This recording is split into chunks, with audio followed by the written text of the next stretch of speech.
Hi everybody, this is golf instructor Steve Bishop from the Gateway to Better Golf, and today I'd like to talk to you about a very common swing flaw that I see with a lot of amateurs.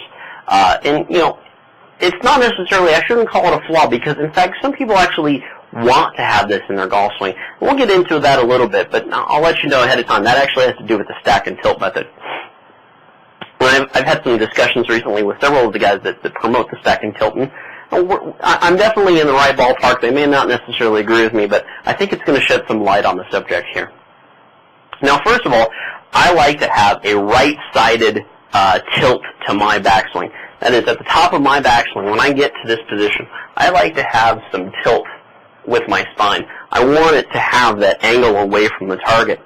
Now, some people have this added little extra push with their upper body forward towards the target. Okay. Now they can achieve this at several different locations in different times in their backswing, and for different reasons. Some people may actually, do it while they make the swing, and it's kind of called a reverse pivot. You don't do it too much, and then it's actually part of the stack and tilt method. But essentially, you have this lean forward of your upper body so that it stays more in the middle of your feet, as opposed to being out over your right foot. You can either do that during the backswing. You can actually have a perfectly good backswing and then have the tilt. You can do that while you're making the backswing to try to add a little extra power.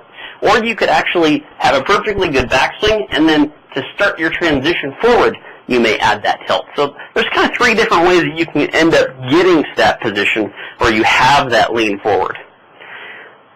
First thing that I'd like to talk to you about is how this affects the swing plane itself at the top of the backswing.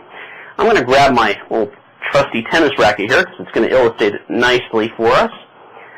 I'm going to show you the down-the-line view here. You guys are the camera. My target's out this direction, towards the wall here. I'm going to take it up to the top. And I think you should notice that, I'm in a relatively good position here. The club face is about, square with my left arm. Okay, it's in line with my left arm, so it's pretty straight and on plane. And then the butt end of the club is pointing essentially at the camera here, so the club would be pointing at my target. The club head end would be. Okay, so that would be pretty much on plane with a club face that's also on plane. Now, I'm going to take it up to the top. Now I'm going to add that tilt. Now, understand, I'm on my right leg right now. As I add tilt, I want you to see what that does to the tennis racket. You'll notice that now it's no longer on plane, but it's actually aimed out a little bit to the right. So we've actually shifted the swing plane, and it may be a little bit, but that little bit is actually kind of significant when it relates to the golf ball. But essentially we've shifted it out to the right, okay? And the more you lean forward, the more out to the right that your swing plane is going to be going. Now from there, you could of course do any number of things. You could throw the right shoulder out, and now you're steep, and, you end up hitting a little bit of a nasty cut there, with, club head digs into the ground. Or, you could have basically this shift of your body where your head drops back down and you drop it into the so-called slot, and, now you're on your elbow plane essentially, and you throw it out. You could do one of those two ways at that particular point. The next thing that I want to talk to you about is the shoulder plane. Some people call it the shoulder plane. It's basically the axis that the shoulders are rotating around. I'm just going to take this shaft here, and I'm going to put it across my body here, hopefully dissecting my shoulder joints as best as I can so you guys can see that. Now, I'm going to again go in the down-the-line view, and as I make my normal pivot, okay, you'll notice that this is my normal backswing. This is not this is my normal right-centered backswing.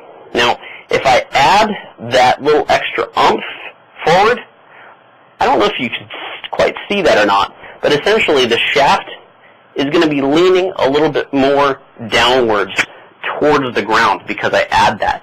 So your shoulder tilt, okay, the tilt that your shoulders are rotating around, actually increases a little bit because of that. If it's very difficult to have that right-sided tilt and still have that shoulder tilt go down to the golf ball like you prefer in the stack and tilt method. So that's what you're going to see. You see the stack and tilt instructors want that more upright type of body turn because that allows for the shoulders to be much more upright. And then you get the, they want the right leg to straighten a little bit, and they want that right shoulder up a little bit higher, which drops the shoulder plane down. I'm not here to say that that's right or wrong. I just want to show you guys that that's essentially what they're trying to do. Now, I got one other thing here that I'm going to get to, which is what the head and the hips have to do. Now, if we have our body up here at the top, essentially one of two things, or even a third possibility, has to happen. Because essentially everybody gets to this tilted look at impact. Everybody has what's sometimes called the secondary axis tilt, where at impact they have that look, okay? So in order for me to have that particular look, if I am at the top, I'm like this, I'm going to have to do one of two things. Either I need to drop my head back, or I need to shift my hips forward. Now, the second part, where I shift my hips forward, is actually a stack and tilt staple. That's what they want you to do, okay? They want you from here, you really need to drive those lower hips left, left, left, okay? The other possibility is to have that head drop. So the third possibility is to do both, okay?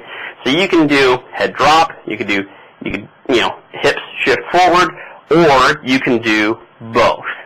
Now, in my right-centered pivot, I don't really have to do any of that because my spine tilt, essentially, what I said at the top of my backswing is what I bring into impact. It's almost identical. There may be a little tiny bit of a change, but there's no dramatic shift.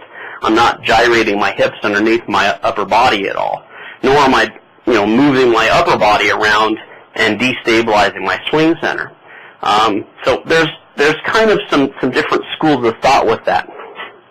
Now, the last thing that I'm going to cover is what the right arm has to do.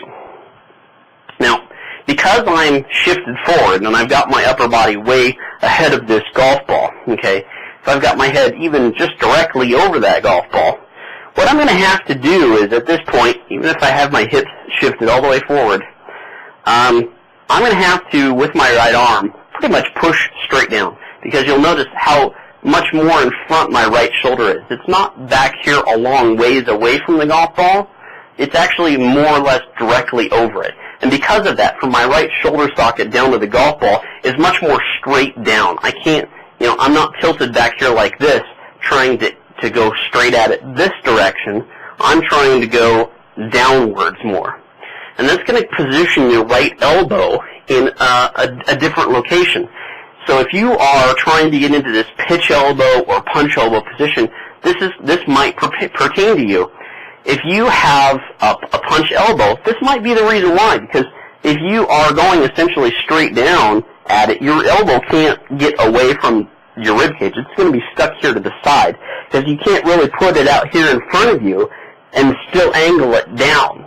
You pretty much, once you get that elbow tucked out in front of your rib cage, it's got to go and release forward out here like this. And if your body's already out in front of the golf ball and you release in front of that, you're going to miss the golf ball entirely. If you're lucky, you might get a hugely open club face, and you'll either shank it or hit this gigantic slice off the end of the earth. So you have to, if you're in this position, you have to basically throw straight down. And you might do it with this, you end up throwing your hands at it like this in order to try to get to the golf ball and shut the club face before you get to impact. That's why I like the right-centered swing, is because I'm already back here. I want my head back, I want my hands ahead, and that means that my shoulder is also further away from the golf ball and further behind the golf ball. So when I extend that right arm, I'm actually getting my elbow in front of my rib cage, and then as it extends, now my hands are only slightly in front of the golf ball, as opposed to, if I do it that way, now my hands are way in front of the golf ball, and I'd never hit that, okay? So I hope to shed some light on the subject for you. I'm sure I didn't cover everything. I'm sure that there are some questions still out there, and there's plenty of information to cover about this subject.